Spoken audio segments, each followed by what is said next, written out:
¡El piso es lava! Solo bromeaba. Pero, ¿sabes qué? En parte se está desmoronando. Tal vez aún no lo sientas, pero una gran parte de América del Norte ya ha perdido 60 kilómetros de roca de su base. Y no se trata de terremotos o enormes socavones, sino de que el continente está perdiendo partes de lo que mantiene el suelo estable, sin tambalearse como un juego de feria en mal estado. Un equipo de investigadores acaba de lanzar una bomba geológica. Una parte del suelo de América del Norte está adelgazando como un goteo de helado muy lento y triste. ¿Cómo lo saben? Básicamente, le hicieron una resonancia magnética de cuerpo completo de alta tecnología a la Tierra y crearon mapas en 3D que muestran cómo las rocas, una vez consideradas indestructibles, ahora se están derritiendo en las entrañas del planeta, como una pizza de queso al revés dentro de un horno. Pero para entender realmente este lío, primero tienes que conocer a mis viejos amigos, los cratones. Los cratones son como las raíces de los continentes. Son gruesos, resistentes y antiguos. Tienen miles de millones de años de antigüedad. Estos muchachos sobrevivieron a impactos de meteoritos, supervolcanes e incluso al movimiento tectónico de las placas. Si las placas se enzarzan en peleas, por ejemplo, podríamos ver montañas formándose. Si se divorciaran, alejándose una de la otra, entonces nacería un océano nuevo. Estos procesos dejan cicatrices en la superficie de la Tierra, pero los cratones parecían permanecer siempre inalterados, como las cucarachas de la geología. Y dado que un cratón puede recibir un golpe y no sentir nada, los científicos siempre asumieron que estas estructuras eran casi indestructibles. Pero luego, un grupo de investigadores puso a prueba sus sofisticadas máquinas y se dieron cuenta de que los cratones se estaban desmoronando. ¿Cómo? Aquí está la placa Farallón, una placa tectónica realmente antigua que comenzó a deslizarse bajo la placa principal de América del Norte hace más de 100 millones de años. Este es un proceso bastante normal, en realidad.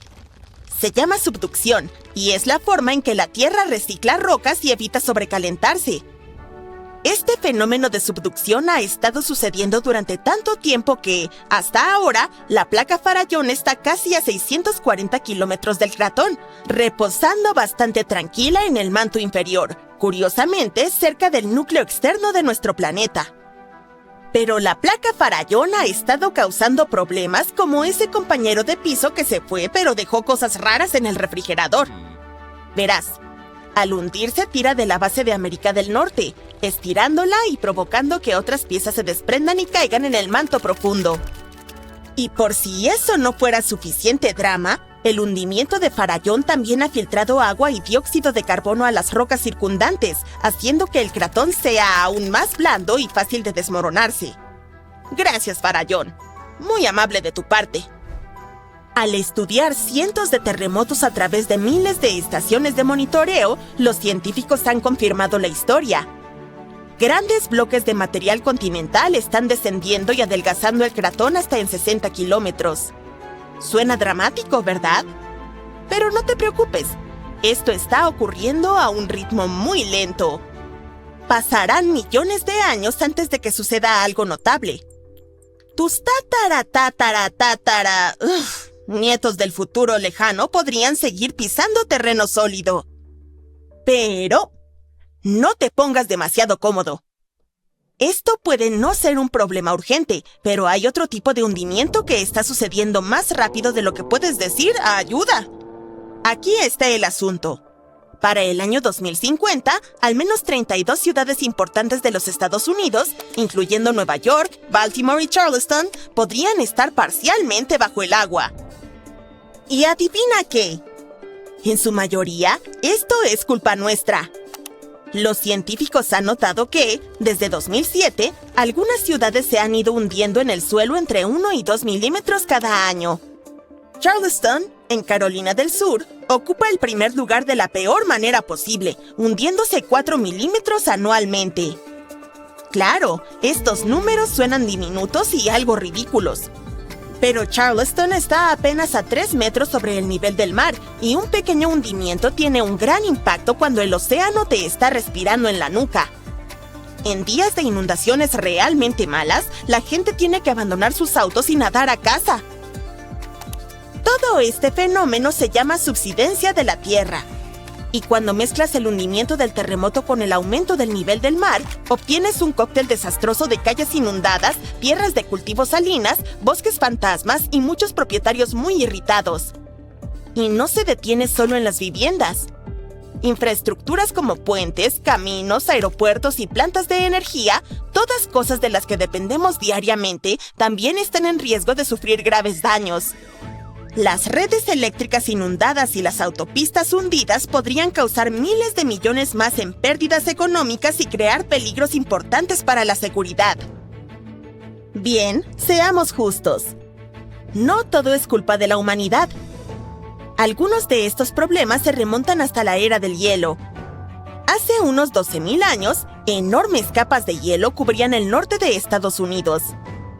Eran pesadas, realmente pesadas. El peso hundió la tierra, y cuando el hielo se derritió, el suelo no saltó de nuevo como un trampolín. En cambio, empezó a jugar un extraño juego de sube y baja geológico. Los lugares que habían sido comprimidos comenzaron a elevarse, y los que no fueron comprimidos se hundieron. Todo este proceso, llamado ajuste isostático glaciar, intenta decir eso 3 veces rápido, aún está ocurriendo hoy en día. Pero, por supuesto, los humanos encontraron una manera de empeorarlo. La extracción de aguas subterráneas es un problema. Imagina que es como sacar el relleno de un colchón. Después de un tiempo, todo se hunde.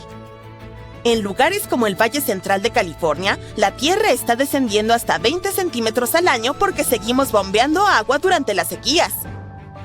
En ciudades como Nueva York, el problema no es solo el agua. Los propios rascacielos lo están empeorando. Sí, resulta que si apilas millones de toneladas de concreto y acero sobre terreno blando, tiende a aplanarse. Y en caso de que te lo preguntes, la masa total de los edificios de Nueva York es de alrededor de 762.000 millones de kilogramos. Aproximadamente lo mismo que 3,5 millones de estatuas de la libertad apiladas. Con tanto peso concentrado en un área relativamente pequeña, los suelos subyacentes no tienen otra opción que comprimirse con el tiempo. Y si pensabas que no podía ser más complicado, te equivocas. Hemos estado construyendo represas que impiden que los ríos lleven sedimentos frescos a las áreas costeras. Ese sedimento es algo así como la manera que tiene la madre naturaleza de esponjar de nuevo el suelo. Sin él, las tierras costeras se están compactando como una esponja vieja. Además, cuando se drenan los humedales para la agricultura o la construcción, el suelo pantanoso se seca y colapsa. Honestamente, es como si el suelo no pudiera tomarse un respiro. Los científicos también notaron que las áreas que solían ser exuberantes humedales ahora están entre los lugares que se hunden más rápido en el país, especialmente a lo largo de la costa del Golfo. Luisiana, por ejemplo, ha perdido una cancha de fútbol de tierra debido a esta combinación de subsidencia y aumento del nivel del mar. Entonces, ¿cuál es el objetivo final para nosotros, gente común, que solo quiere vivir por encima del nivel del mar? Pues no pinta bien.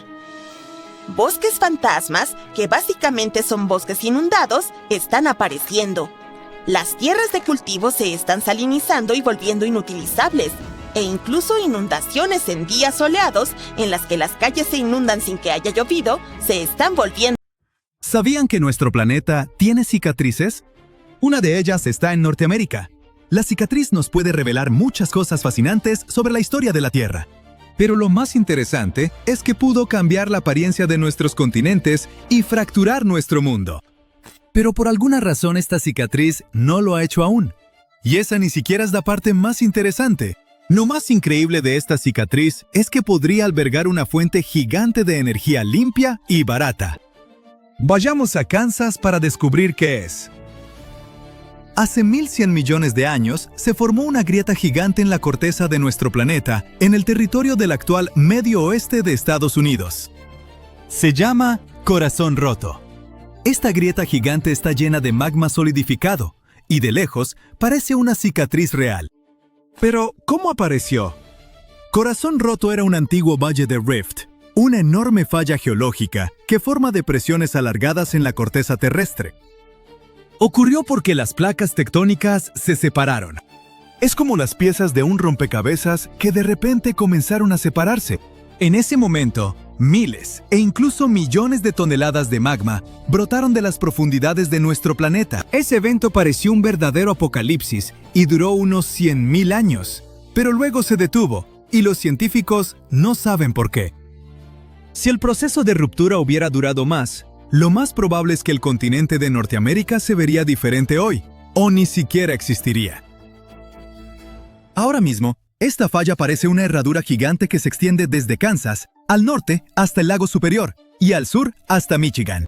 Pero algunos estudios indican que la falla puede ser más grande y extenderse aún más al sur, y el ancho de la falla podría igualar el ancho del Mar Rojo. Después de que la ruptura se detuvo, todo el valle se cubrió de colinas y árboles. La falla misma está cubierta por una gruesa capa de rocas sedimentarias, así que es bastante difícil de rastrear. Las partes más notables de la grieta están en el área del lago Superior. Ahora todo se ve tranquilo y hermoso, pero en el pasado había fuentes y ríos de lava, terremotos, una olla hirviendo a escala planetaria. Todo lo que queda de eso son depósitos de basalto, una roca oscura y densa que se forma de la lava enfriada. Había tanto basalto que su peso empujó el valle cada vez más profundo en la corteza terrestre. Incluso cuando las erupciones y la ruptura pararon, el valle continuó hundiéndose por la enorme masa de este sedimento. Luego, secciones masivas de la corteza terrestre a ambos lados del valle empezaron a contraerse, y las piezas del rompecabezas lentamente empezaron a juntarse. Esto llevó a una eyección a gran escala de material volcánico hacia arriba, y junto con el basalto, aparecieron depósitos de roca de cobre en el valle. La gente extrajo este cobre por unos 8.000 años, hasta finales del siglo XX. Las minas de cobre finalmente cerraron, pero ahora parece que la industria está regresando. Sin embargo, Corazón Roto no le interesa a la gente solo por sus reservas de cobre. Alberga algo más valioso y útil para nuestra civilización. Los científicos creen que este valle esconde reservas masivas de hidrógeno, y esta sustancia puede ayudarnos a cambiar a una fuente de energía más limpia, barata y más eficiente. Si el combustible de hidrógeno se vuelve ampliamente disponible, todos cambiarán a él, dejando atrás el costoso, ruidoso y contaminante proceso de producción de petróleo. Ahora, apuesto a que la palabra hidrógeno les resulta muy familiar. No suena como el descubrimiento del siglo, y la gente lo ha estado usando por mucho tiempo. Por un lado, tienen razón, pero no del todo. El 90% del hidrógeno producido por humanos se usa como materia prima para la industria química. El hidrógeno se usa para producir amoníaco para fertilizantes, metanol para combustible y solventes, y para purificar petróleo crudo. Fabricantes de vidrio, cemento, acero y otros metales están considerando usar hidrógeno en sus fábricas para una producción más eficiente. El hidrógeno puede volverse una alternativa a los combustibles fósiles, es decir, el petróleo y la gasolina producida de ellos. Carros, barcos, trenes, aviones y plantas de energía. Todos estos podrían cambiar a hidrógeno pronto. En este caso, la producción puede ser más barata y mejor para la naturaleza. Pero esto funcionará solo si encontramos fuentes abiertas de hidrógeno. Verán, cerca del 95% del hidrógeno que usamos se produce de combustibles fósiles. Gasificamos carbón, oxidamos hidrocarburos y extraemos hidrógeno del metano. Todos estos métodos de producción requieren energía, pero la peor parte es que llevan a grandes emisiones de dióxido de carbono a la atmósfera. Pero ¿qué tal si encontramos fuentes de hidrógeno puro que no requieran procesamiento? Entonces, ahorraremos energía para su producción y haremos el planeta más limpio. ¿Pero dónde podemos encontrar esas fuentes? Los científicos dicen que hay muchas por todo el planeta, y una de las más grandes está en el Valle del Rift en el medio oeste de Estados Unidos. ¿Pero cuál es el problema con ir y extraerlo? Bueno, no es tan sencillo. Para extraer hidrógeno puro, se necesitan 3 condiciones. La primera es la fuente de hidrógeno misma, lo cual es bastante lógico. Las segundas son rocas almacén, o sea, contenedores naturales donde se guarda este hidrógeno. Y la tercera son sellos naturales, que evitan que el gas escape. En otras palabras, estos sellos funcionan como la tapa de una botella, no permiten que la sustancia escape. Así que en general, es necesario encontrar dónde se libera el hidrógeno, dónde se acumula y dónde se almacena. Cuando se cumplen estas condiciones, las compañías de extracción de recursos naturales pueden empezar a trabajar. ¿Pero cómo aparece el hidrógeno? Bueno, repasemos lo básico de química. Los compuestos de hidrógeno y oxígeno forman agua. Esto significa que hay que dividir el agua en hidrógeno y oxígeno. Este proceso ocurre seguido en la naturaleza. Hay muchos lugares por todo el planeta donde esto pasa. Los científicos confían en que al menos 30 estados de Estados Unidos tienen reservas de hidrógeno, y si las detectamos, aceleraremos la transición energética a combustibles más seguros y eficientes. Miles de carros circulan usando gasolina. Muchos de ustedes conocen el olor de los gases de escape, ese aire espeso y contaminado que es difícil de respirar. ¿Y los carros eléctricos?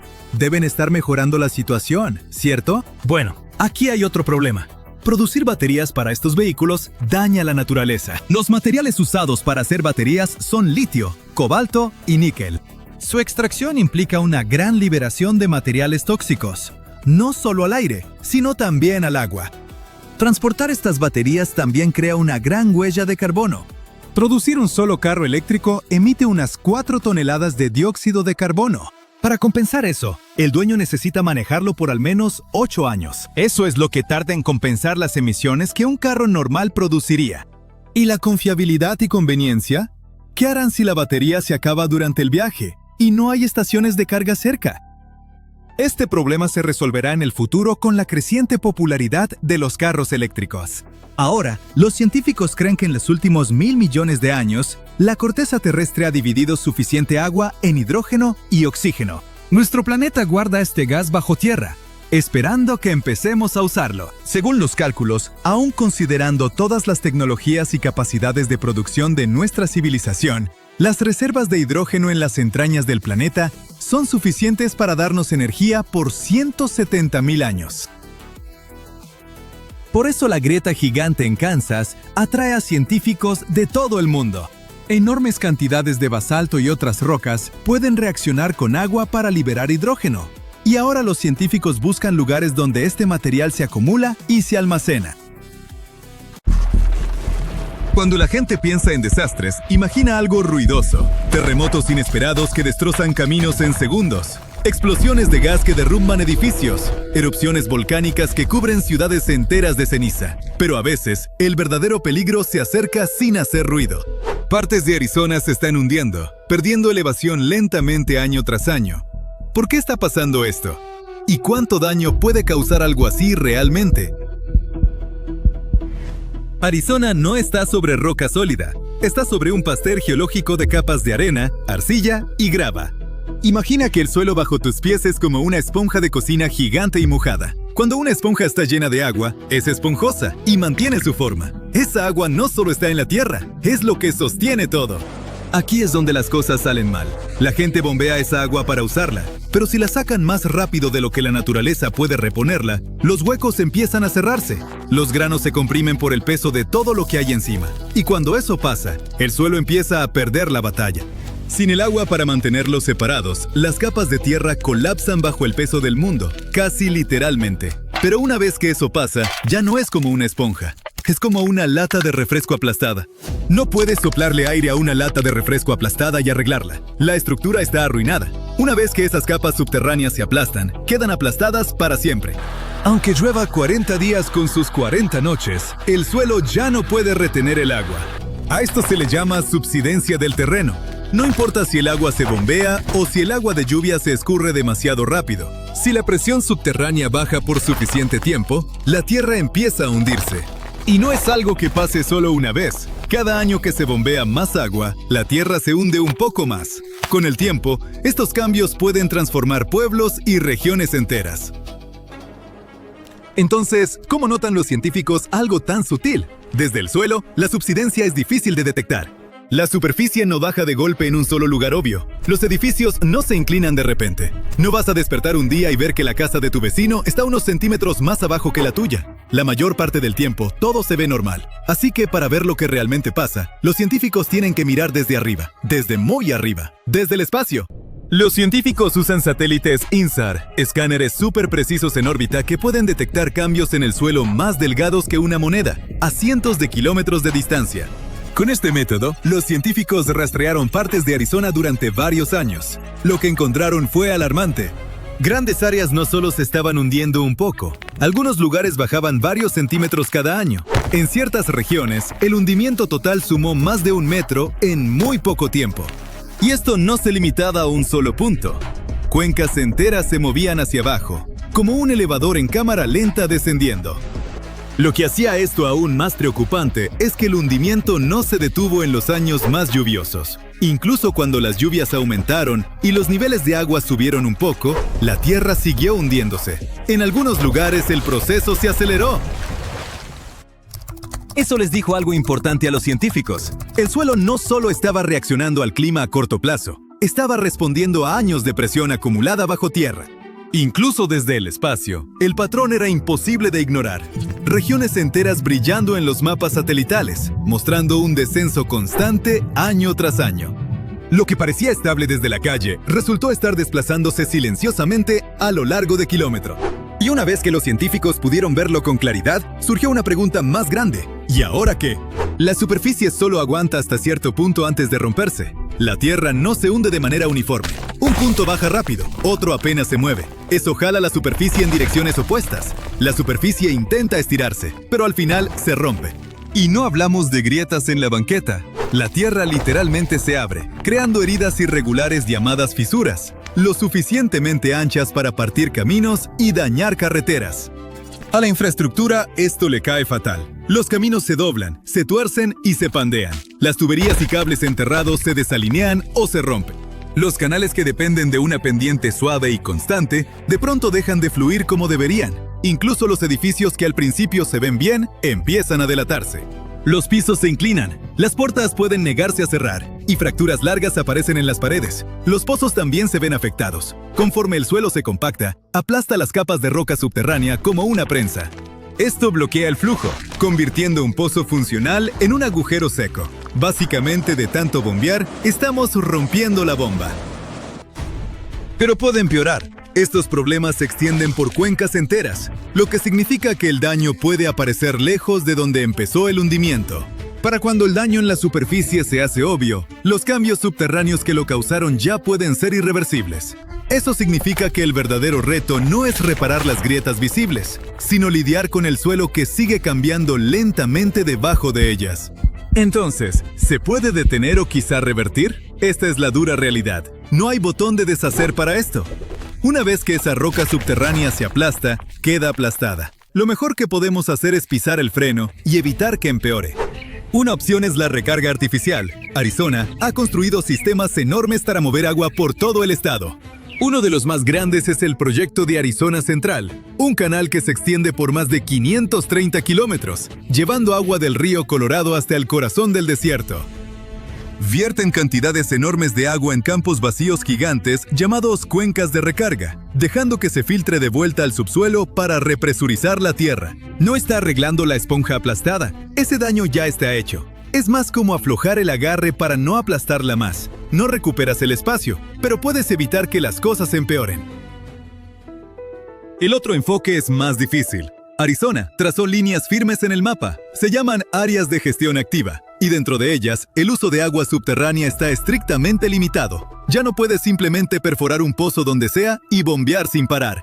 El objetivo es evitar que una zona se hunda tan rápido que arrastre todo a su alrededor. En lugares como Phoenix y Tucson, donde estas reglas se aplicaron temprano, el hundimiento de hecho se desaceleró. En otras partes del estado donde el bombeo siguió siendo intenso y las reglas eran más relajadas, el suelo siguió bajando. No porque la idea no funcione, sino porque frenar la subsidencia solo funciona si se alivia la presión a tiempo. Arizona es solo el miembro más reciente del club de las ciudades que se hunden. De hecho, hay casos mucho peores en el planeta. Mira California. El Valle Central es básicamente el campeón mundial del hundimiento. Los agricultores han estado bombeando agua del subsuelo de manera tan agresiva y por tanto tiempo que en algunos puntos la tierra ha bajado más de 9 metros. Se ha puesto tan grave que los canales por gravedad están confundidos, porque al agua no le gusta fluir cuesta arriba. Luego está la Ciudad de México. El problema ahí viene de hace cientos de años. La ciudad se construyó justo encima de un antiguo lecho de lago drenado. Conforme se bombeó agua para sostener a una población creciente, el suelo empezó a hundirse. En algunos barrios, los edificios ahora están varios metros más abajo de donde estaban hace un siglo. Las calles se han repavimentado una y otra vez, no porque se desgastaran, sino porque la ciudad misma seguía bajando. Está pasando en todo el mapa. Desde pueblos costeros hasta grandes centros agrícolas, el suelo se está cansando de sostenernos. Arizona solo está demostrando lo sigiloso que puede ser esto. Transforma el mundo en silencio mientras nosotros estamos ocupados viendo nuestros celulares. Lo que te hace pensar. Si enormes pedazos del planeta pueden hundirse así de callados, ¿cuántos lugares están cambiando ahora mismo, sin que nadie lo note? Realmente te hace reconsiderar la frase suelo firme. Tal vez la planta baja se convierta en sótano en 30 años. O tal vez es solo la Tierra pasándonos la factura por toda el agua que desperdiciamos sin pensar. Bueno, igual que Arizona, estos chistes son algo áridos, así que me detengo antes de hundirme más. Gracias por ver, y no dejen que esta situación los hunda. ¿Has oído hablar de Thacker Pass en Nevada? Probablemente no, pero deberías. Hay algo tan valioso aquí que el gobierno de Estados Unidos invirtió $2.260 millones para obtenerlo. No es petróleo. Eso es un poco anticuado, ¿no?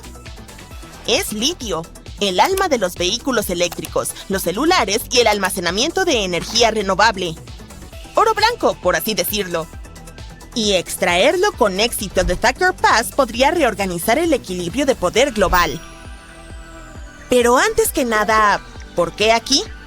¿Por qué Thacker Pass? Bueno, se encuentra al borde de algo llamado la caldera del McDermott. Hace millones de años, un supervolcán explotó. El terreno colapsó y se formó un cráter gigante. Con el tiempo, el agua se acumuló dentro, creando un lago poco profundo.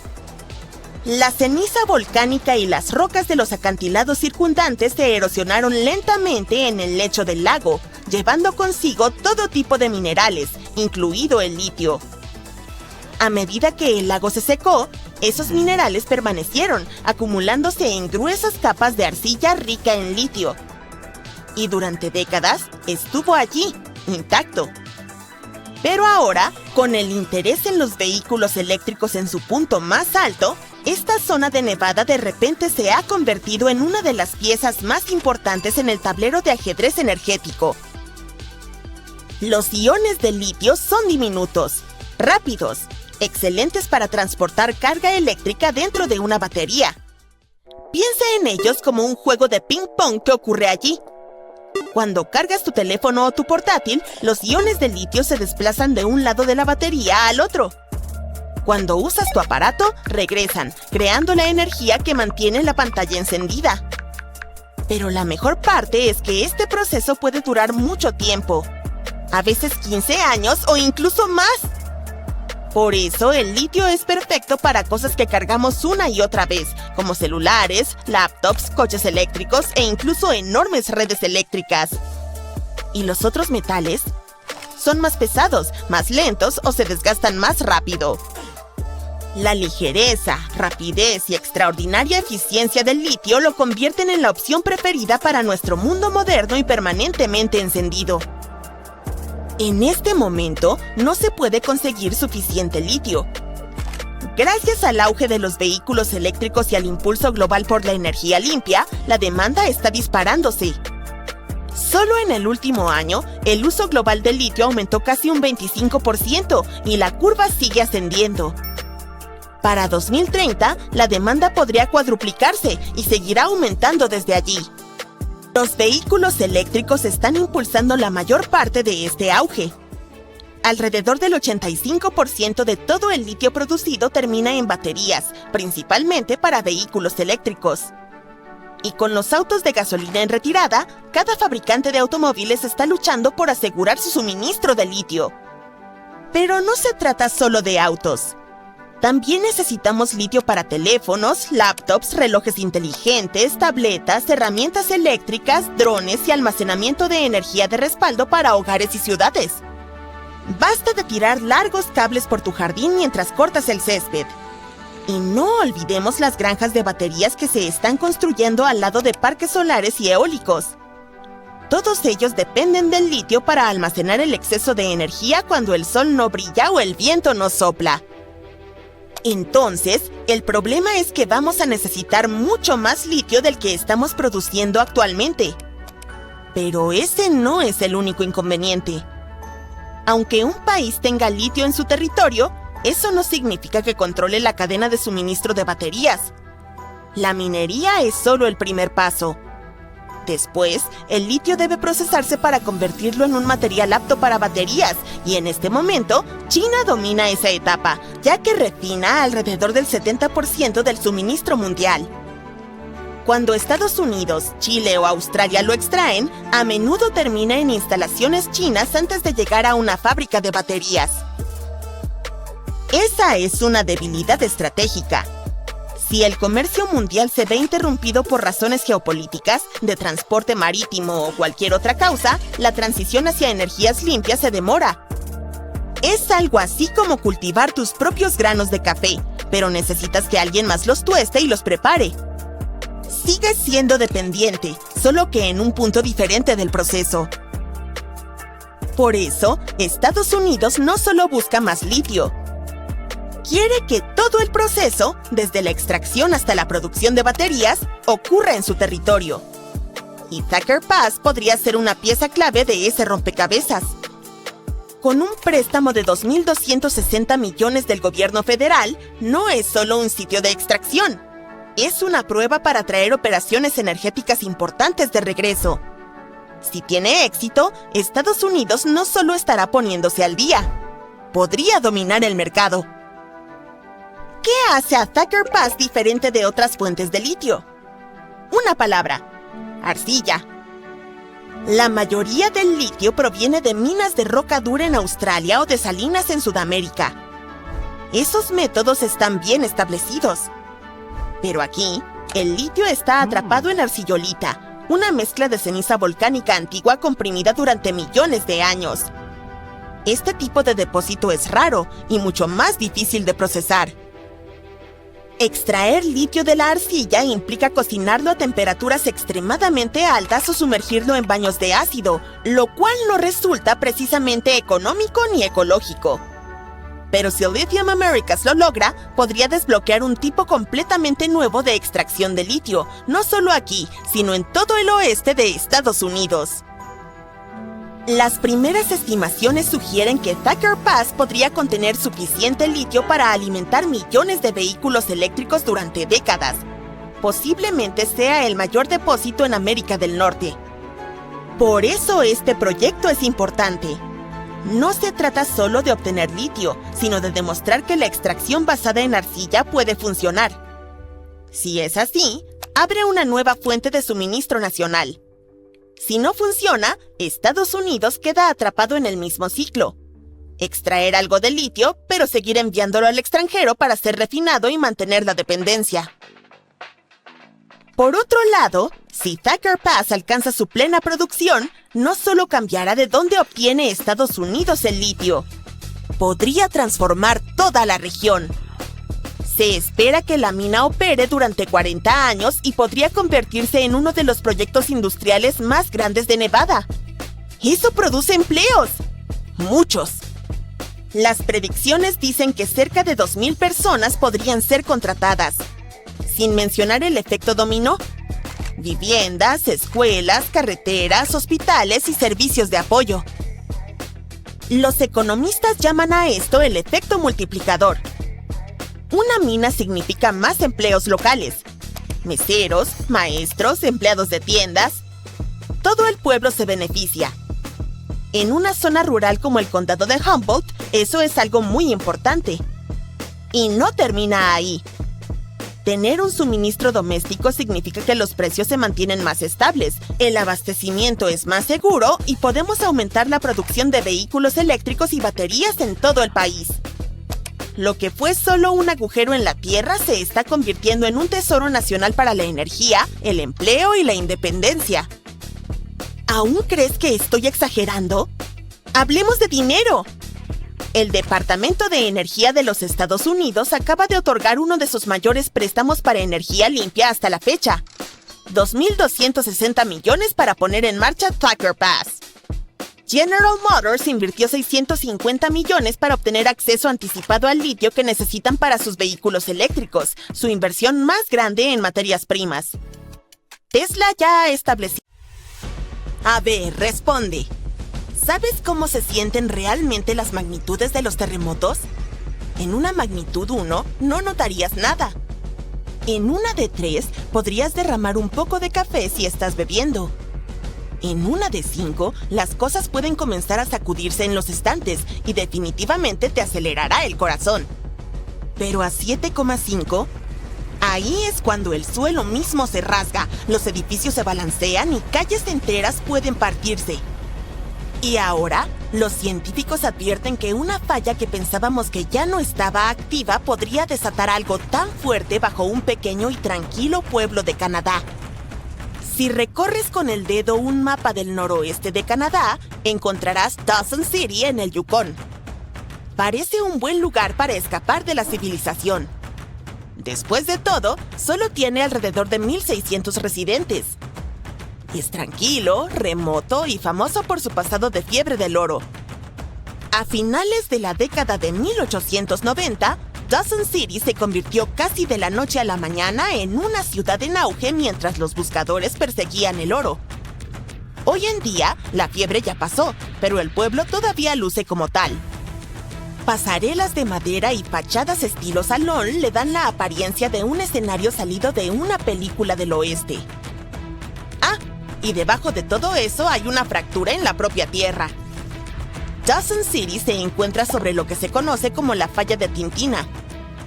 Es una enorme grieta en la corteza terrestre que se extiende cientos de kilómetros hacia Alaska. Hasta hace poco, se creía que esta zona había estado inactiva durante más de 40 millones de años. Sin embargo, estudios más recientes cuentan una historia diferente. Un recordatorio rápido. Las fallas son grietas gigantes donde se encuentran dos placas de la corteza terrestre. Siempre intentan deslizarse una sobre otra, pero sus bordes irregulares se enganchan y se traban. La presión se acumula durante décadas, doblando y forzando la roca. Luego, de repente, la zona trabada se rompe y las placas se deslizan a una nueva posición en solo segundos. Ese movimiento brusco libera toda la energía almacenada y envía ondas sísmicas que se propagan hacia afuera. La consecuencia de mover el suelo se llama terremoto. Los científicos dicen que el suelo a cada lado de Tintina ha estado tratando de deslizarse uno junto al otro durante siglos, pero está atascado. Y ahora, esa zona trabada ha acumulado unos 6 metros de tensión. Esa es la distancia en que el terreno se desplazaría lateralmente si todo se diera de una sola vez. No es solo una pequeña grieta. Es algo que parecería sacado de una película de desastres. Si toda esa tensión acumulada se libera de un golpe, el resultado podría ser un terremoto de magnitud 7,5. ¿Qué tan fuerte es eso? Bastante fuerte. Entonces, ¿qué ocurre durante un gran sismo? El temblor puede durar 30 segundos o más, lo cual es una eternidad cuando las paredes se balancean y el suelo parece rodar bajo tus pies. Si estás cerca de la falla, las cosas pueden volverse realmente aterradoras. El suelo no solo tiembla, podría dar un gran paso hacia un lado. Esto llevaría a algunas renovaciones. Las carreteras podrían adquirir un nuevo patrón de zigzag y los edificios no reforzados quedarían girados. ¿Y si esto ocurre en un invierno canadiense? Digamos que podría convertir un simple corte de energía en una supervivencia de terror. Estar sobre suelo blando es como estar sentado en una gelatina tambaleante. Amplifica la sacudida. La roca sólida es un poco más estable. Sin embargo, sigue siendo peligrosa.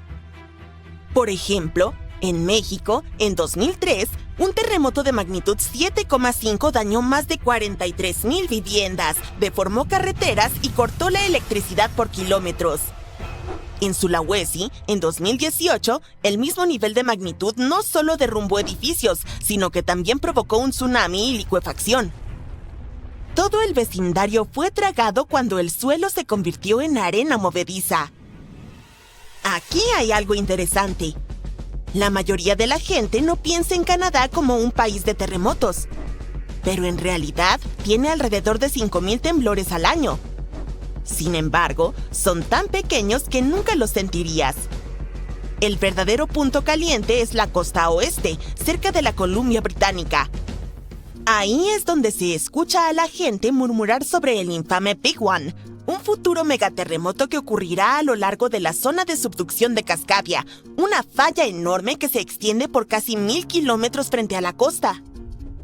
A diferencia del deslizamiento lateral de Tintina, Cascadia funciona al empujar una placa tectónica debajo de otra. Durante siglos, la placa de América del Norte ha estado doblándose hacia arriba como un resorte mientras la placa Juan de Fuca se sumerge por debajo. Y cuando finalmente se rompa, esa magnitud será de 9, más de 30 veces más fuerte que un 7,5. Sabemos que puede suceder porque ya ha pasado. El último gran terremoto ocurrió en 1700. Fue tan poderoso que no solo sacudió el noroeste del Pacífico, sino que cruzó el océano y golpeó Japón, donde los aldeanos registraron una ola huérfana sin un sismo local que pudiera explicarla. Recién más tarde los científicos conectaron los puntos.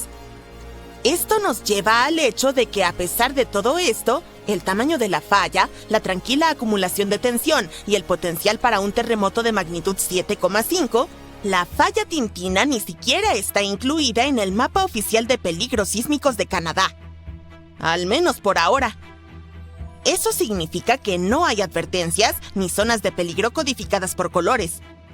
Y cuando una falla no está en el mapa, nadie diseña un edificio resistente. No hay preparación adecuada. No se construyen estructuras reforzadas ni se tienen códigos sísmicos. Especialmente cuando la gente no espera que el suelo pueda abrirse. Para ser honestos, esto no es un error de alguien. La falla no mostró señales de estar activa recientemente y esta parte de Canadá es muy grande, tranquila y no cuenta con mucha vigilancia. Hasta hace no mucho, la gente había considerado la Tintina una curiosidad geológica. Algo interesante para observar el pasado, pero no relevante para el futuro. Durante años, la falla Tintina pasó inadvertida, pero eso cambió cuando los investigadores trajeron equipos de alta tecnología. Descubrieron desplazamientos sutiles pero claros del terreno cerca de Dawson City. Parecían cicatrices en el paisaje y apuntaban a terremotos pasados, incluyendo uno que empujó la tierra 900 metros. Curiosamente, las nuevas características glaciares no mostraron signos de alteración, lo que significa que tal vez el último gran terremoto ocurrió justo antes del fin de la última edad de hielo. En términos geológicos, eso es bastante reciente. Cuando los científicos alinearon esos desplazamientos del terreno con las edades de los glaciares, la conclusión fue clara. La falla de Tintina no está retirada, solo ha tenido un largo descanso. Y ahora está ansiosa por volver al trabajo. Por eso, los investigadores quieren que aparezca oficialmente en el mapa de peligros sísmicos de Canadá. Dawson City merece más que un emoji de encogimiento de hombros cuando la Tierra decida estirarse. Los expertos están jugando a ser detectives de la Tierra. Están escaneando bosques y ríos en busca de cicatrices tenues que los terremotos pasados trataron de ocultar. Están cavando trincheras como arqueólogos con gusto por el caos, hojeando el diario de la Tierra una página fangosa a la vez.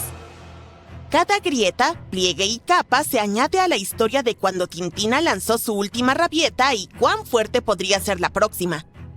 Es bastante asombroso que los satélites puedan rastrear si un lado de un valle se está desplazando lentamente por delante del otro. En el invierno de 2019, el medio oeste y el noreste de Estados Unidos se convirtieron en una película de desastres de la vida real. Me refiero a esa época cuando las temperaturas bajaron a 54 grados Celsius bajo cero. Hubo cancelaciones masivas de vuelos y cortes de energía. Docenas de personas resultaron heridas y se cerraron escuelas y oficinas. Tan solo salir afuera se volvió extremadamente riesgoso. Y si buscas a alguien o algo a quien culpar por todo esto, tengo dos palabras para ti. Vórtice polar. No es una tormenta aterradora, sino una enorme masa de aire frío que normalmente gira en sentido contrario a las agujas del reloj alrededor de los polos. Cuando es verano en el hemisferio norte, el vórtice se mantiene más al norte y en invierno se desplaza un poco hacia el sur. El término vórtice polar ha existido desde finales de los años 40. Aparece cada invierno y desaparece en primavera. Pero durante aproximadamente los últimos 20 años, este ha estado comportándose de manera extraña en medio del invierno. Parece que se divide o se desplaza una vez cada 2 años. En la parte inferior de este vórtice se encuentra lo que llaman el frente polar o la corriente en chorro polar. Esta se mueve de oeste a este, por lo que lugares como la parte noreste de América del Norte se ven afectados por ese clima helado del vórtice polar. Estas corrientes en chorro se desplazan rápidamente debido a las diferencias en temperatura y al giro de la Tierra. Cuando hay una gran diferencia de temperaturas, los vientos aumentan su velocidad de manera notable. En lugares como el Ecuador, donde los rayos del sol son más intensos, el aire se calienta y empieza a ascender, y a medida que sube, deja tras de sí un espacio vacío, el cual absorbe aire de todas partes, como una enorme aspiradora. Pero en los polos, donde hace mucho más frío, el aire se contrae y desciende, lo que forma áreas de alta presión. Es como un montón de moléculas de aire que tratan de dispersarse, como un grupo de estudiantes en un gran campo. Así que tienes estas dos fuerzas en acción, el aire cálido que sube y el aire frío que baja. El aire quiere moverse desde los polos hacia el Ecuador con esta situación. Las corrientes en chorro tienden a estar donde vuelan los aviones, a más de 9.000 metros de altura. Los pilotos suelen aprovecharlas para cruzar el cielo más rápido y ahorrar combustible. Pero estas corrientes en chorro no siempre son favorables, ya que pueden traer todo tipo de cambios climáticos, como olas de frío y calor. Cuando la corriente es fuerte y se mantiene al mismo nivel que el vórtice, tiende a encerrar el aire frío ártico dentro del círculo polar ártico. De vez en cuando, la corriente se toma un respiro y comienza a moverse alrededor del planeta en un patrón ondulado llamado oscilaciones árticas. Esto crea picos y valles que permiten que el aire cálido del sur vaya hacia el norte y el aire frío ártico viaje hacia el sur. En el hemisferio norte hay dos vórtices polares, uno en la atmósfera baja, conocido como la troposfera, y otro más arriba en la estratosfera. El vórtice estratosférico se forma cuando el aire frío y denso desciende y gira cerca del polo norte. Cuanto más potente es el vórtice, más rápido gira, lo que mantiene el aire frío atrapado sobre las latitudes altas. Cuando alguien o algo interfiere con el vórtice polar, este se descontrola. Imagina una peonza giratoria. Si sacudes la mesa, comenzará a tambalearse. Cuando el vórtice polar pierde fuerza, ya no puede contener el aire frío, así que ráfagas de aire helado del Ártico se desplazan hacia el sur sobre Norteamérica. El vórtice polar no es un objeto fijo, sino más bien como un ser viviente. Se agita por las ondas en la superficie de la Tierra, desencadenadas por cosas como el aire que fluye sobre montañas o a través de tierra y mar, todo calentándose de manera diferente. Si nuestro planeta fuera tan suave como el vidrio, con océanos envolviéndolo por completo, el vórtice polar solo se relajaría, sin romperse nunca. Pero cada vez que una ola lo golpea, le da al vórtice un empujón. A veces, una de estas ondas tiene suficiente fuerza para empujar el vórtice fuera del polo o incluso hacerlo girar al revés. Y cuando eso sucede, la temperatura en la estratosfera polar puede dispararse hasta 50 grados en solo una semana. El vórtice polar del Ártico comenzó a girar en dirección opuesta en marzo de 2024 y preocupó a los científicos. Es uno de los 6 giros más fuertes desde los 70. Esta vez no causó ningún caos. A veces, las ondas de aire que afectan al vórtice se fortalecen lo suficiente como para dividirlo en 2 partes. Algo así como cuando una célula se divide. Se los llama vórtices hijos y añaden aún más caos a la mezcla. Cuando el vórtice se divide, una parte generalmente se dirige hacia Siberia, mientras que la otra se desplaza sobre América del Norte. Una vez que ocurre esa división, la corriente en chorro en la troposfera sobre el Atlántico decide tomar unas vacaciones hacia el sur. Esa corriente en chorro normalmente actúa como un guardia de seguridad, ya que mantiene el frío aire ártico cerca del polo. Pero cuando se dirige al sur, Este aire ártico recibe luz verde para colarse en lugares como la costa este, el medio oeste e incluso Europa occidental. Las tormentas que usualmente viajan junto con la corriente en chorro la siguen y también se dirigen hacia el sur. Se toman su tiempo para organizarse y alcanzar el nuevo camino del chorro. Así que, en lugar de golpear Canadá como habitualmente lo hacen, se pasan por Nueva York y Chicago para cambiar de escenario. Los científicos todavía no saben por qué el vórtice polar no afecta a la costa del Pacífico en Estados Unidos. Podría tener algo que ver con la ubicación de las corrientes en chorro en cada océano. En el Atlántico, la corriente en chorro se sitúa en latitudes más altas, mientras que en el Pacífico está más cerca del Ecuador. También podría deberse al relieve. En el Atlántico, el aire pasa rápidamente sobre las montañas rocosas, lo que crea ondulaciones desde picos altos que alteran la corriente en chorro. Pero en el Pacífico, la corriente en chorro se aleja de las grandes montañas que podrían causar problemas. Es poco probable que la reciente reversión del vórtice polar haga que las temperaturas bajen de manera extrema, pero los científicos no están seguros de lo que sucederá con la corriente en chorro polar en el futuro. Les preocupa que el aire frío polar pueda descender más a menudo hacia las latitudes medias y traiga consigo más periodos fríos a largo plazo. Así que es mejor estar preparado. Cuando las noticias indiquen que se acerca una gran tormenta invernal y las interrupciones de energía sean muy probables, llena tu bañera con agua.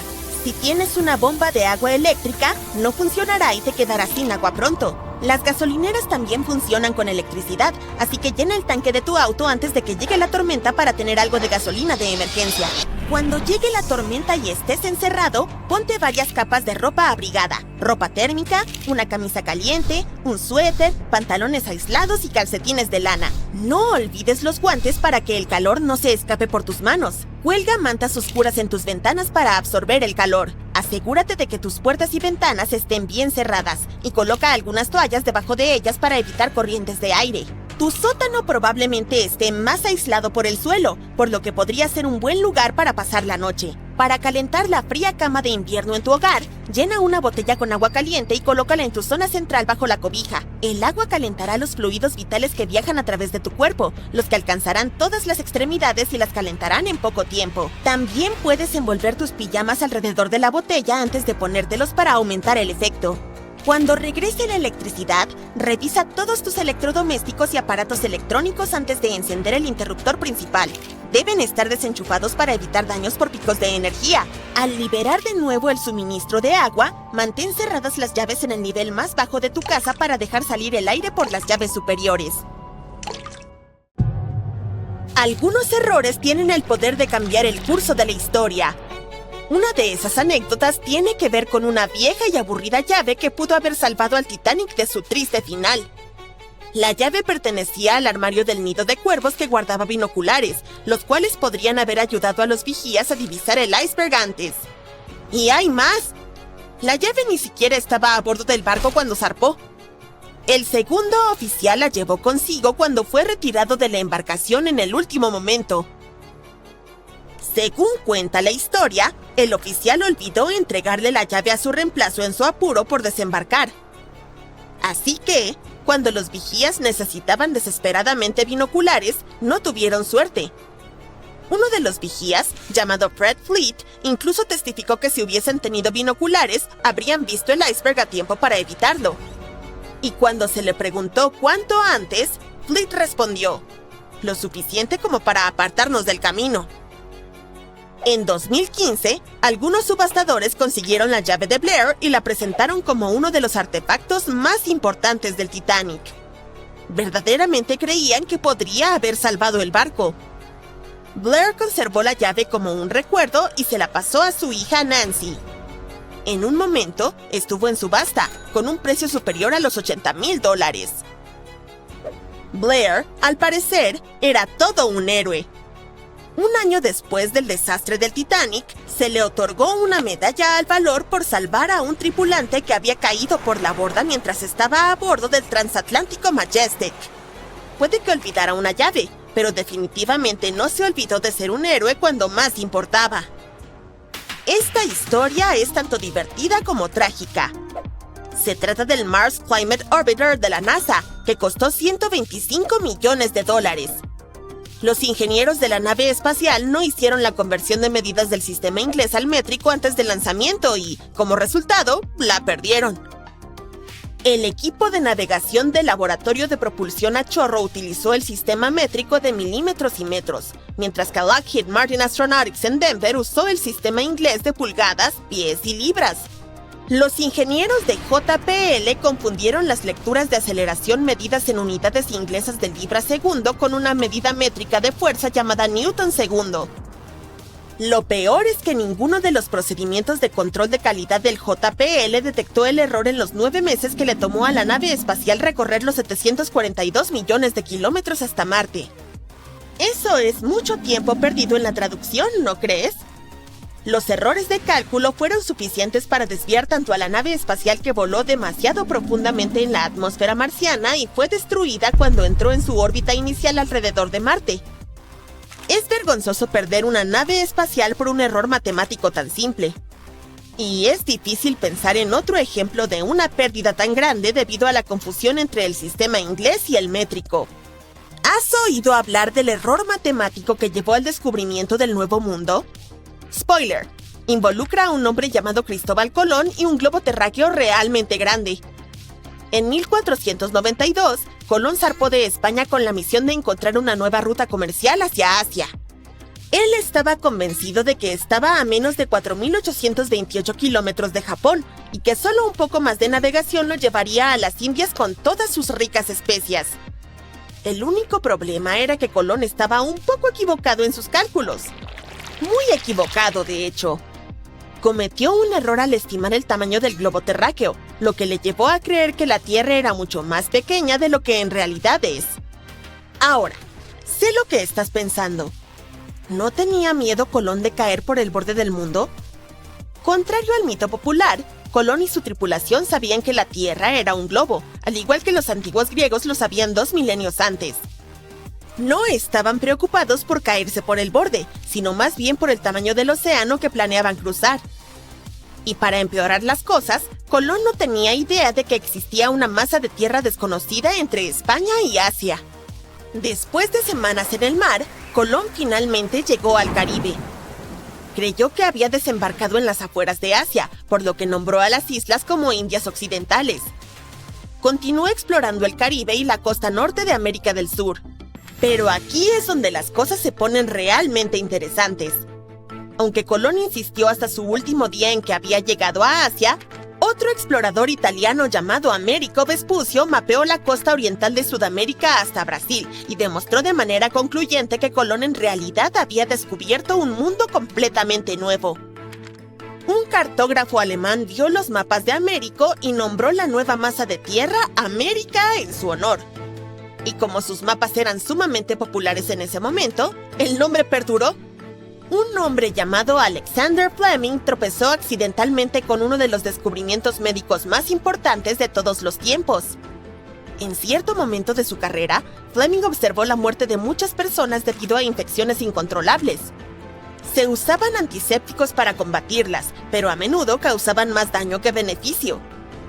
En 1922, mientras él mismo estaba resfriado, transfirió algo de su, secreción nasal a una placa de Petri y la dejó en su escritorio desordenado.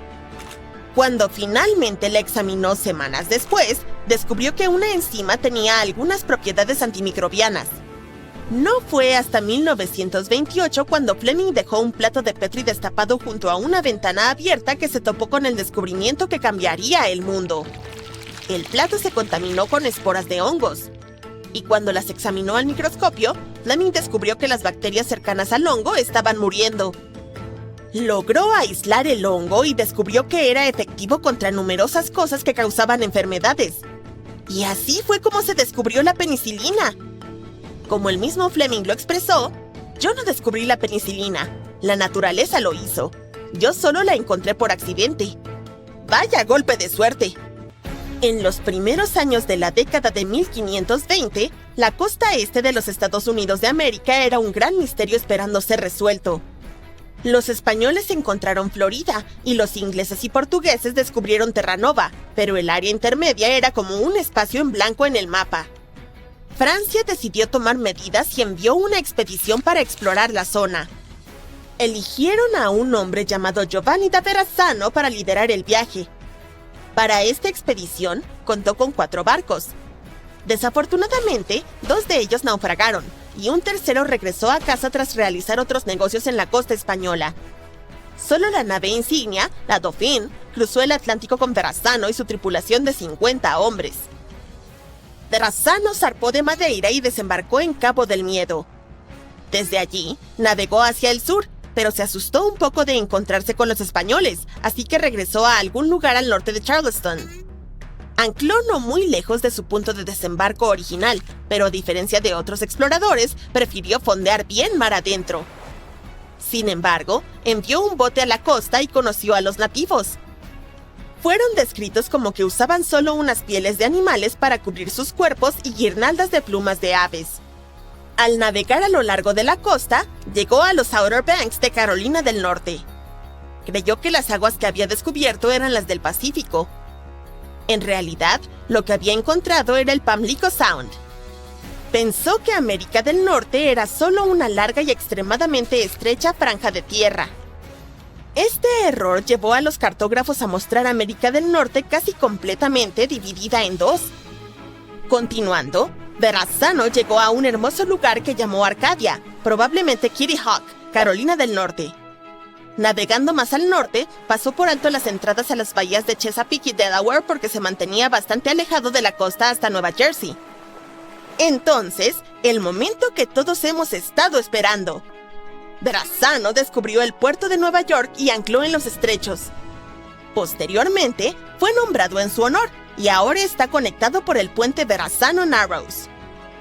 Una vez que el mar de Verrazzano apareció en el mapa, se volvió ampliamente aceptado y afectó a muchos futuros exploradores. Por ejemplo, Henry Hudson buscó un paso hacia el Pacífico en las latitudes medias del continente.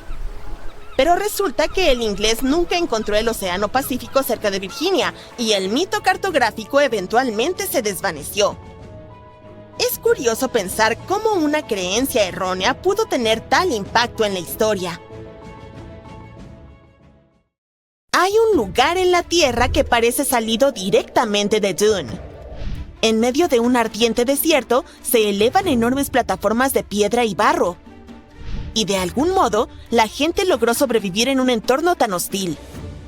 Pero a diferencia de la película, esta ciudad real en Perú fue abandonada hace más de 3000 años y permaneció oculta para nosotros. Hasta ahora. Conoce Peñico. Esta ciudad perdida se encuentra en la provincia de Huaura, al norte de Lima. Tras 8 años de excavaciones y trabajos de conservación, algunos de sus secretos finalmente han salido a la luz. Puede parecer oscura y desolada ahora, pero no siempre fue así. Los expertos piensan que este lugar solía ser un concurrido centro de comercio para los antiguos peruanos. De hecho, formaba parte de la civilización más antigua conocida en las Américas, al menos hasta donde sabemos. Y no eran los mayas ni los aztecas. Ese es un error común. Estoy hablando de la civilización Caral Supe. Esta sociedad existió hace más de 5000 años. Eso es muchísimo tiempo. Para ponerlo en perspectiva, mientras los sumerios en Mesopotamia alcanzaban su auge y los egipcios apenas comenzaban a construir en Giza, la gente de Caral ya estaba levantando pirámides. Gracias a ellos, Perú ahora es considerado uno de los 6 lugares donde inició la civilización. Pero a diferencia de los objetos que encontramos del antiguo Egipto o Mesopotamia, no verás artefactos de Caral en museos. Al menos no lujosos jarrones cubiertos de letras misteriosas, ya que no conocían la alfarería ni la escritura. Lo que sí sabían era cómo construir a lo grande. Dejaron impresionantes obras arquitectónicas, como pirámides escalonadas y enormes plazas hundidas. Ya sabes, como enormes arenas al aire libre, lo suficientemente grandes como para albergar a cientos de personas. Y no es que solo construyeran una pirámide aquí y una plaza allá. No. Como mencioné, construyeron a lo grande. Hasta ahora, los investigadores han descubierto hasta 30 grandes centros de población en lo que ahora llamamos la región de Caral, en la costa centro-norte de Perú. puedes considerarlos como ciudades completas, con áreas residenciales, varias plazas y templos ceremoniales. Su pirámide más grande, conocida como la Pirámide Mayor, tiene casi 30 metros de altura, con una base que cubre un área del tamaño de aproximadamente 4 campos de fútbol. Eso es considerable. Y construir todo eso seguramente no fue fácil. Requirió planificación, coordinación y especialistas. Esto sugiere que Caral debió haber tenido trabajo organizado y un liderazgo fuerte para lograrlo. A pesar de haber creado estas increíbles construcciones, las ciudades de Caral permanecieron ocultas durante miles de años. Y, aun cuando los investigadores se toparon por primera vez con el área, pasaron décadas antes de que se dieran cuenta de su verdadera importancia. Ya conocían las ruinas desde los años 40, pero no fue sino hasta los 90 que se llevó a cabo el primer gran estudio sobre Caral. Y hay una razón por la que fueron ignoradas durante tanto tiempo. La arquitectura era tan avanzada y las proporciones tan gigantescas que la gente pensaba, no, esto tiene que ser algo moderno. Sin embargo, estaban completamente equivocados. Y en 2001, los estudios finalmente reconocieron que Caral fue la civilización más antigua conocida en las Américas. Los arqueólogos creen que esta sociedad existió desde alrededor de 3000 hasta 1800 años antes de la Era Común. Durante 4000 años, prosperaron en completo aislamiento. Es probable que nunca hayan conocido otra civilización. Eso podría explicar por qué se les considera una sociedad tan pacífica. Los investigadores no han encontrado signos de conflicto. No hay fortificaciones, ni equipo de batalla, ni rastro de luchas. En cambio, parecían estar más centrados en el comercio y, bueno, el placer. Parece que amaban la música. En uno de los templos, por ejemplo, los arqueólogos encontraron 32 flautas hechas de huesos de ave. Me pregunto cómo sonaba eso. De todas formas, los Caral vivieron a lo largo de 3 ríos: el Fortaleza, el Pativilca y el Supe, al igual que la recientemente descubierta ciudad de Peñico. Esta ciudad perdida fue construida sobre una terraza natural a unos 600 metros sobre el nivel del mar. Y no lo hicieron por la vista, sino por seguridad. Construir en una posición más elevada los protegía de las inundaciones, ya que el sitio se encuentra paralelo al río Supe. Recientemente, tras 8 años de excavaciones, los expertos finalmente desenterraron su belleza. En total, encontraron 18 estructuras, entre ellas templos, complejos residenciales y una enorme plaza circular. También hay salones ceremoniales construidos sobre grandes plataformas escalonadas, junto con escalinatas, patios y muros cuidadosamente diseñados. Estas estructuras servían propósitos tanto prácticos como simbólicos. Es decir, este era su lugar predilecto, el sitio donde la gente se reunía para rituales. Dentro de una de las estructuras, los investigadores desenterraron hallazgos notables como esculturas moldeadas en arcilla cruda que representan figuras humanas, animales y objetos ceremoniales. También desenterraron herramientas de piedra, como molinos, trituradores y martillos. Y recuerdas que dije que les gustaba la música, ¿verdad? Pues el equipo también encontró pututos allí. Es como una trompeta de la vieja escuela hecha de conchas gigantes traídas del Océano Pacífico. Ahora, si observas el mapa, hay algo que destaca. Peñico está más hacia el interior que las otras ciudades de Caral que hemos descubierto. Y eso es importante. La ubicación de la ciudad era completamente estratégica. Y por eso se ganó el apodo de Ciudad de Integración Social. Existe una teoría que dice que Peñico jugó un papel clave en el comercio de hematita, un mineral usado desde tiempos antiguos para fabricar pigmento rojo. En aquel entonces, esto era algo glamoroso. Peñico probablemente funcionaba como un centro que conectaba las aldeas costeras y de tierras altas de Supe y Huaura. Tal vez comerciaban hematita por pescado y mariscos con los aldeanos costeros. Pero ahora surge la gran pregunta. ¿Qué les pasó a las personas que vivían allí? ¿Por qué Peñico fue completamente abandonado después de miles de años? Bueno, eso sigue siendo un misterio. Hay diferentes teorías sobre por qué la civilización Caral Supe desapareció y por qué sus ciudades más importantes fueron abandonadas. Una de ellas es la hipótesis marítima. Sugiere que las sociedades se desarrollaron primero a lo largo de la costa, dependiendo en gran medida de la pesca, y solo más tarde se trasladaron al interior. Entonces, desde ese punto de vista, las ciudades fueron abandonadas a medida que las personas se alejaron de ellas. Pero eso no encaja con Peñico, ¿verdad? Quiero decir, está demasiado lejos tierra adentro para considerarse una ciudad costera. Entonces, es difícil decir qué realmente sucedió. Si consideras su ciudad principal, los arqueólogos no han encontrado evidencia contundente de un gran desastre. Ni un terremoto masivo, ni una gran inundación, nada por el estilo. Y lo mismo ocurre con Peñico. Simplemente no hay indicios de un evento único que los haya eliminado de repente. La explicación más probable es un cambio en el clima. Esto podría haber provocado largas sequías que afectaron la agricultura local. Eso habría forzado a la gente a abandonar sus ciudades, como lo que sucedió en el norte de Mesopotamia. ¿Podemos afirmarlo con absoluta certeza? Honestamente, no. Una mañana, millones de neoyorquinos iban a trabajar como tantas veces antes, completamente inconscientes de que acababan de perderse un increíble proyecto de reemplazo de un puente.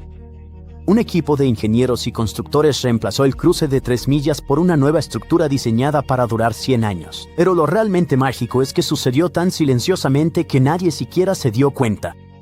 El Tappan Zee fue el tramo más largo del estado de Nueva York desde el día que se inauguró en 1955 hasta 2017. No era ni de cerca el puente más largo de Estados Unidos, pero si lo ves desde arriba, puedes entender por qué la gente hacía la comparación. El nombre Tappan Zee viene de 2 partes. Tappan, el nombre del grupo local Lenape que vivía en la zona, y Zee, la palabra holandesa para mar. Pero lo interesante es por qué se construyó ahí en primer lugar. No se eligió por el paisaje ni por las condiciones de ingeniería, se eligió por una pequeña cuestión técnica relacionada con el dinero. Notaron que, si movían el puente más al norte, Nueva York no compartiría nada del peaje con Nueva Jersey. Y así de simple, una línea en un mapa decidió por dónde cruzarían el río millones de personas durante los siguientes 60 años. Cuando por fin se construyó el puente, era la época de las películas en blanco y negro, la reconstrucción y la escasez de materiales. Los diseñadores trabajaron con un presupuesto muy ajustado y calcularon que la estructura duraría unos 50 años. En ese entonces, tenía sentido. El tráfico era más ligero, los autos eran más pequeños y nadie en los años 50 se imaginaba horas pico de 6 carriles llenas de SUVs, camiones de reparto y tráfico de trabajadores sin parar. Pero el mundo no se quedó congelado en los años 50. Los suburbios se expandieron, las autopistas crecieron, la población se alejó y, con el tiempo, el Tappan Zee soportó más de lo que fue diseñado para aguantar. Al final, transportaba más de 140,000 vehículos al día. Reemplazarlo no era como construir un parque con niños jugando. Cerrar el puente por completo no era una opción. El tráfico habría desbordado hacia caminos que no estaban preparados para eso. Por eso los ingenieros decidieron construir un nuevo puente justo al lado del viejo. Este es un procedimiento estándar, lógico y el más común para cruces importantes que no se pueden cerrar. Sin embargo, hacer esto para un puente que era más largo que muchos puentes famosos de Estados Unidos, tan largo como el tramo de Central Park, no era precisamente un paseo por el parque. Entonces, ¿cómo logras construir un puente de la noche a la mañana? Bueno, obviamente no fue de la noche a la mañana. De hecho, tomó años y fue increíblemente caro, pero para la mayoría de los conductores, se sintió como despertar, mirar por la ventana y de repente ver un rascacielos que de alguna manera no se habían dado cuenta que estaba ahí. Mientras los conductores seguían usando el puente viejo, los equipos construyeron el nuevo justo al lado, usando equipo que normalmente solo se ve en proyectos costeros enormes. Una de las máquinas más impresionantes que se usaron fue la Left Coast Lift, una grúa flotante de casi 330 pies de altura. Mide casi lo mismo que un edificio de 30 pisos.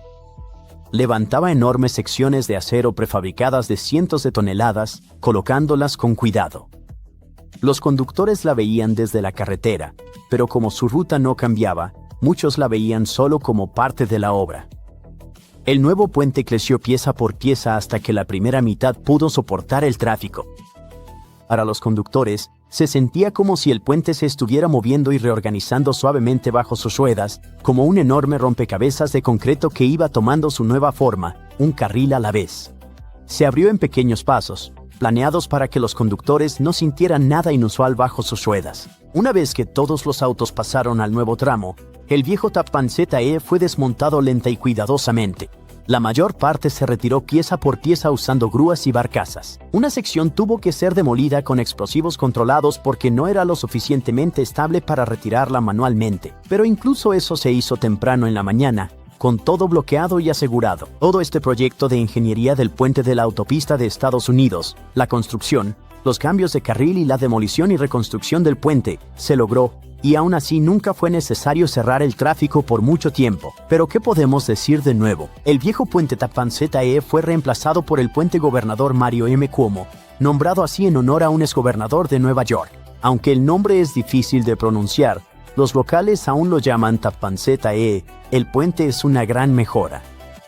Es una estructura moderna que corrige las fallas del original. Es mucho más ancho. El viejo Tappan Zee no tenía carril de emergencia y cualquier avería paraba el tráfico por kilómetros.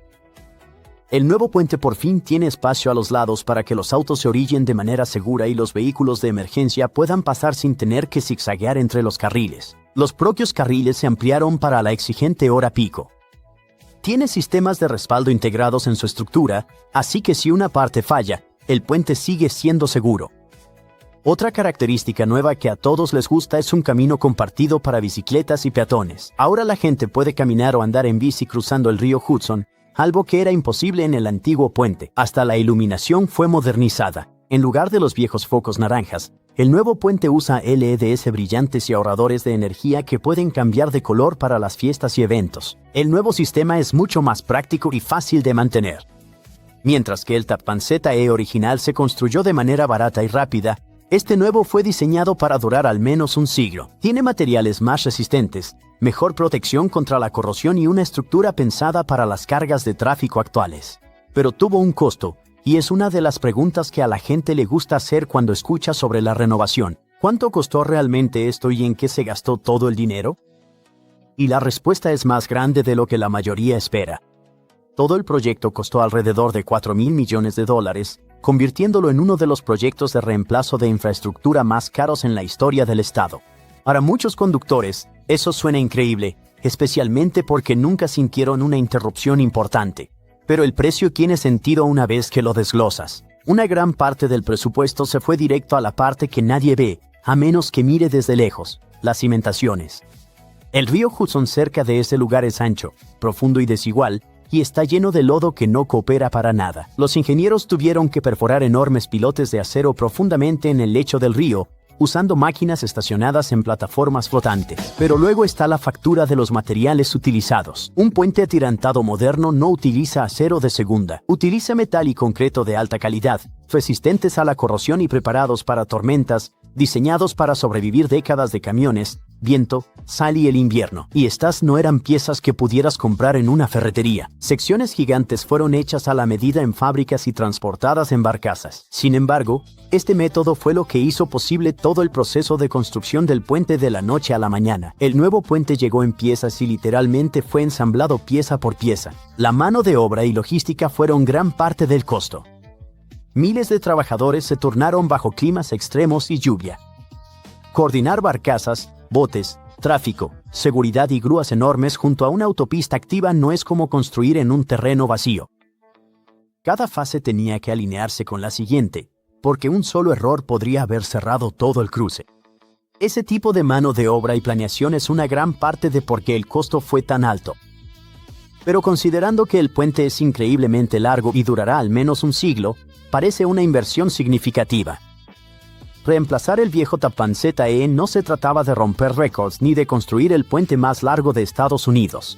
Querían probar que un reemplazo masivo de puente es posible de forma fluida, segura y casi invisible.